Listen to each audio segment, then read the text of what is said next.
Hi అండి, good evening. నేను రవ్వ లడ్డు చేస్తున్నాండి, చూపిద్దామని పెట్టుకున్నా. 1 కప్పు రవ్వకు 1 కప్పు చక్కెర, ఎండు కొబ్బరి మన చాయిస్ అండి, ఎక్కువ వేసుకోవచ్చు తక్కువ వేసుకోవచ్చు. ఇక రవ్వలన్నీ పోసి బాగా దోరగా వేపుకోవాలి.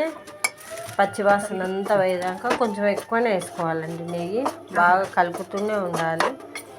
బాగా వేయించిన తర్వాత ఈ ఎండు కొబ్బరి అయినా పచ్చి కొబ్బరి అయినా వేసుకోవచ్చు. నేనైతే ఎండు కొబ్బరి వేసుకున్నా, కొబ్బరి ముక్కలు లేవండి పచ్చివి, అందుకని ఇంకొంచెం నెయ్యి వేసుకొని ఇక బాగా కలిపిన.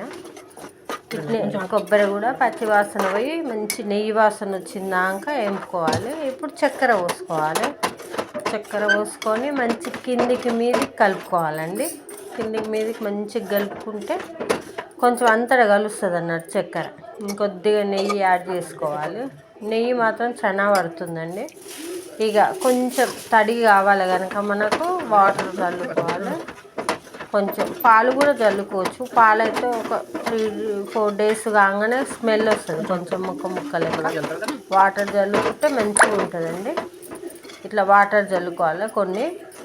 కొన్ని చల్లుకున్నాక ఇక అట్లా ఇక ఆ వాటర్ తడికి చక్కెర అది కొంచెం తడి అయ్యి మంచిగా వస్తుందండి. చూడండి, కొంచెం తడి చల్లుకొని ఇట్లా కొంచెం చల్లగా అయినాక ఇక కాలుతుంది. చల్లగా అయినాక పిసుకోవాలి. ఇక లడ్డు కట్టుకోవాలండి.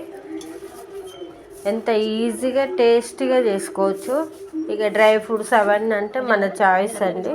నేనైతే వేయనండి, ఏమైనా రవ్వ, చక్కెర, కొబ్బరి పొడి అంతేనండి. చూడండి ఎంతో టేస్టీగా ఈజీగా అయ్యే రవ్వ లడ్డూలు. ఓకేనా, బాయ్ అండి.